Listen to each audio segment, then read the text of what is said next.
Frontman James Hetfield addressed the commonly argued matter of Metallica selling out over the years, focusing on the time when the band got flack for making their first video. The clip in question was one off 1988's And Justice for All. James told David Fricke, "Addressing this subject of perceived compromise is a great one. Because it has happened in little bits all along our career. You either embrace change and use it at your advantage and point it in the right direction, or you're afraid of it and you turn around and kind of maybe stay the same size and don't grow at all." And I was afraid. I was afraid of the video, for one. Whenever we turn on MTV, it would be Asia or some Toto or something. And that was not what we wanted. The perception was, okay, we're joining that. And we didn't want to join that. So when they asked us, we need a video, that helped a lot, first of all. And I think there was one moment when I was at the Stone on Broadway in San Francisco to see some band, I don't know, some metal band, and some kid came up to me and he spat on me. He says, "You sold out. You made a video." And right there I went, yes we did. Fuck you. And that's when I started to realize, you can stay small and in this thing. But, if you have something to say that's really important, you need to utilize these things. Whether it's the video, whether it's the internet, whatever's coming our way, a movie, that's what you gotta do, that's what you go for. Hetfield touched on the sellout issue during an interview with Andy Hall, saying, "It's easy to see now how we made the right choice. Things happen for a reason. When you look back and think, even with a song like Fade to Black, people were flipping us off. You sold out. You suck. And then the Black Album and Nothing Else Matters or Cutting Hair or whatever it may be, playing Lollapalooza in 1996, I remember that was like, oh my god. Shock, horror. I'm burning all my Metallica stuff. Napster, all this stuff. But when you look back, it's like, you know what? We did it cause we felt it was the right thing to do. It's as simple as that, we're artists and we're on a journey. If you want to be on a journey with us, please come along. Just don't complain too much, alright?" Kirk Hammett was asked on the Bailey and Southside podcast about his complete absence of songwriting contributions on Metallica's latest album Hardwired to Self-Destruct, to which he replied, "I don't know what happened. But you know what? I'm sitting on a mountain of music, right now, this second. I have totally overcompensated it. You want to write something that kind of like just keeps on giving people happiness, enjoyment, whatever. You want to write a piece of music that someone can just go to, and just continually get whatever they need to get out. And I think when you have achieved that, then that's real success. When you can be of service to someone through music and create something, I don't really want to call a musical product, but if you can come up with this experience that will long time afterwards continue to help people, and bring people joy and happiness in whatever small ways, then that's an amazing thing. For me, that's like, almost spiritual." Metallica guitarist Kirk Hammett took a defensive stance towards Lulu collaboration record, ranking it among the band's top quality efforts. As Hammett told The Verge, exploring the uncharted waters still comes as one of Metallica's top priorities, regardless of what the fans might think. "We're doing it for ourselves, man. Lulu is a really good example. I think that Lulu is some of the best stuff we've done. I mean the song Junior Dad moves me to tears, and working with Lou Reed was such a cool, unique, and special thing for us." However, the Axeman did agree that the album isn't exactly too approachable. "Maybe it's not for everyone, maybe it's a challenge for our fans, but for us, Lars, James, Rob, and myself, we loved doing it and it was such a great experience. We look back at it very positively." Kirk already pointed out that fans aren't remotely close to anyone's mind during the Metallica creative process. This of course wasn't a jab at the listeners, but a way to stress how things work among the ranks of metal titans. During the rest of the chat, Hammett drew an interesting parallel between the way modern musicians make a living and how things worked in the music world a century ago. It's ironic in that with the advent of this technology, making a living as a musician has kind of gone backwards. You can't just make records and expect to sell them and live off that. If you really want to make a living making music, you have to go out there and play, and perform, which is just how it was 100 years ago. I'm sure there's still a lot of great art being made out there, but it's not the same. People don't rally behind it, there isn't a community behind it. How are people supposed to let other people really bond? How are people supposed to bond behind bands like they used to? It's just not there. It's all separate now, all in the name of convenience. That's just the way it is. Yngwie Malmsteen was asked to do a blind critique of some of the bands and guitar players of the time. Yngwie gets played Metallica's song Master of Puppets. He has great things to say about the band except for the guitarist, Kirk Hammett. This is what he said. "That's Metallica, I love it. This is maybe the second or third time I've heard this song, and the first time I've heard the live version. My old drummer and keyboardist liked Metallica a lot, and they played this song around the time I was recording Odyssey, 1988. I liked it then and I like it now. Of all the bands that play this type of music, Metallica is the best. James Hetfield sings better than all the other vocalists, and Lars Ulrich is a great drummer. I feel some sort of connection with them. I think the band heard some of my early demos, which sounded something like this." Malmsteen demos first surfaced on college radio stations in Northern California, where Metallica is based. "I'm not saying I influenced them, but maybe I did. Overall, the band has a great sound. But I think the lead guitar player, Kirk Hammett, is not very good. He can play fast and is pretty good at it. But his choice of notes and sense of pitch are very bad. I don't think that he plays with musicality, or plays in tune. Rather than lifting the song, his solo seems to be the anticlimax." Would you agree or disagree with Yngwie Malmsteen? What's your opinion on Kirk Hammett's guitar playing? Tell us in the comments section down below. Back in 2014, neoclassical guitar virtuoso Yngwie Malmsteen gave an interesting yet controversial opinion on IBANEZ guitars. In an interview he was asked, what it was about the Stratocaster that has kept him so devoted to it all these years. He replied saying, "Well, it's kind of the original instrument, everything else is a copy of it, you know. All the Ibanez and stuff like that's just a copy. It's like a bad copy, really. It's the same design but it's a bad copy. I'm an original, very purist kinda guy," he added. "That's why I use Marshalls, Ferraris, whatever. I like the original stuff." He also said some interesting things about Gibson guitars. "Yeah, Les Paul's nice being a piece of furniture, it's nice to look at. But it wouldn't survive 5 minutes with me on stage. What do you think about this? Are Ibanez guitars really bad copies of the original Fender Strat? And what do you think he is trying to say about Gibson?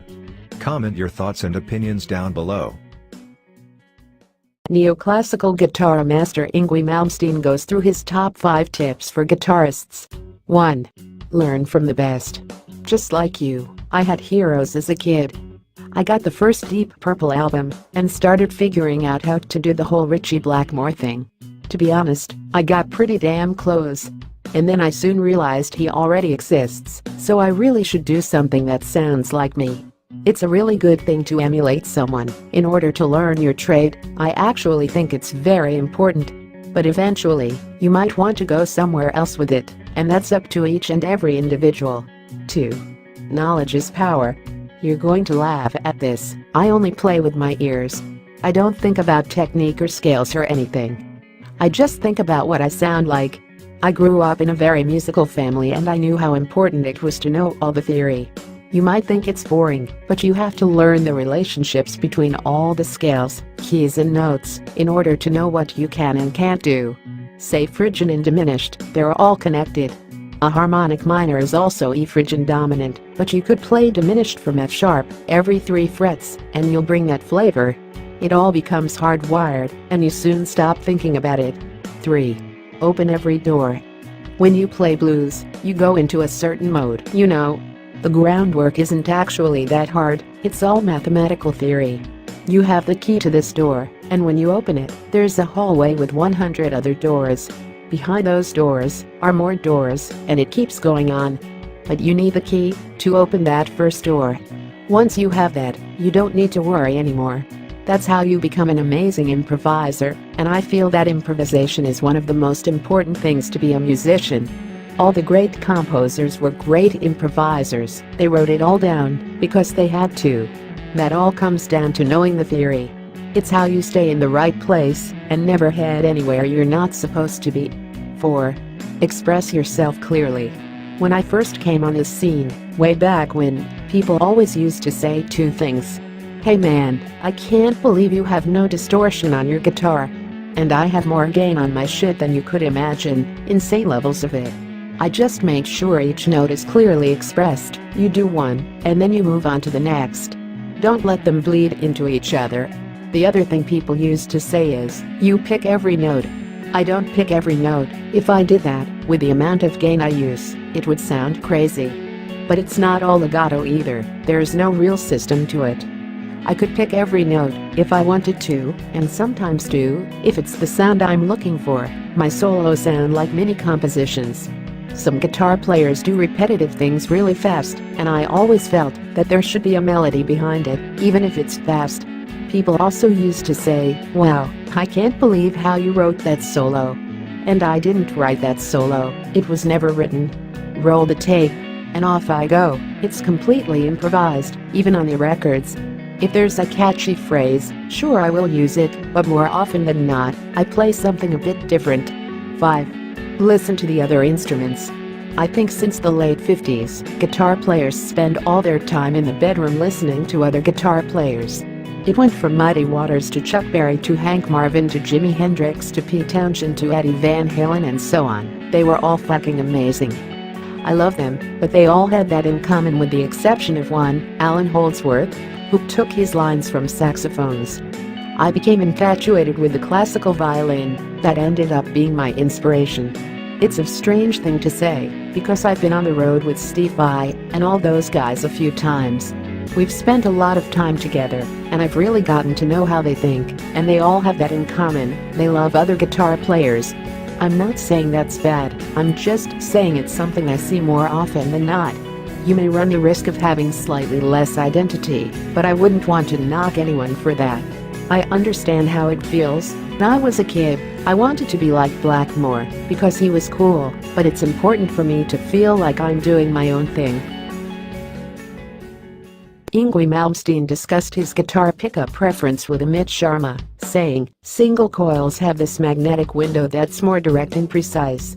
It reminds me of a Paganini Vivaldi violin sort of sound. It starts pure and ends pure. It gives your hands much more of a factor in the sound, how you pitch the notes, bend them and so on. If you suck, you're gonna suck real bad, and if you play well, it's going to sound really good." Using double coil pickups kills a lot of the guitar tone, you lose the acoustic mechanics. With my single coils driven through the Marshalls and overdrive, it sounds massive.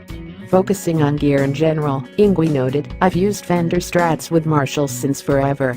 Since I last played London, I've switched to my YJM Seymour Duncan pickups, and I also have a Fender YJM overdrive pedal, which is fairly new. It's all based on what I've loved before, nothing is new. When it comes to guitar gear, I am pretty set in my ways. I've been playing for eons now, but way back I remember Eddie Van Halen came out, and I loved his playing, he was amazing.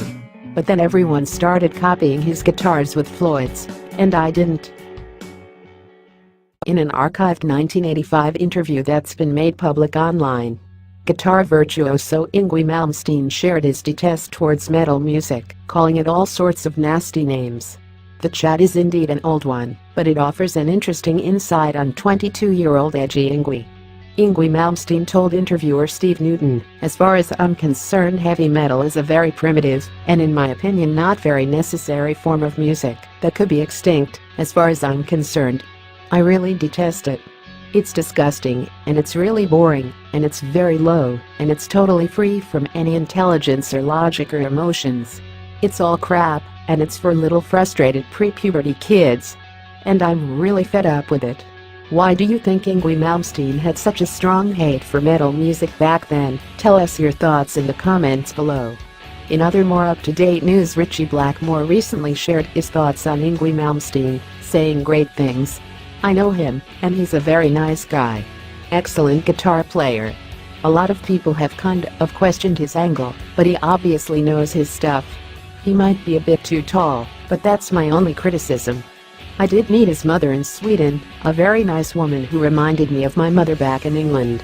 So Yngwie and I get on fine. He's like a family member. I definitely think he's probably the best at what he does and, for what it's worth, the fastest. And he doesn't play the typical blues, minor kind of interpretations. He knows his scales. It's more interesting." Discussing the importance of rhythm guitar, Slayer guitarist Kerry shared his thoughts on shredders, saying that their music tends to easily bore him as repetitive. He tells Total Guitar, I think a lot of the shredder-type players, and I don't mean everybody, they're not very good songwriters. Players like Vi or Malmsteen spend their time perfecting what they do only as far as leads. Yngwie had a run where he did some good songs, but when it became just about how many notes he can fit in a millisecond. King added, don't get me wrong, he's an amazing player, but after 3 songs, I'm done. He'll just keep doing it faster on a different string. Rhythm guitar is where a song is constructed. If there's a song you like, it's because of that rhythm guitar.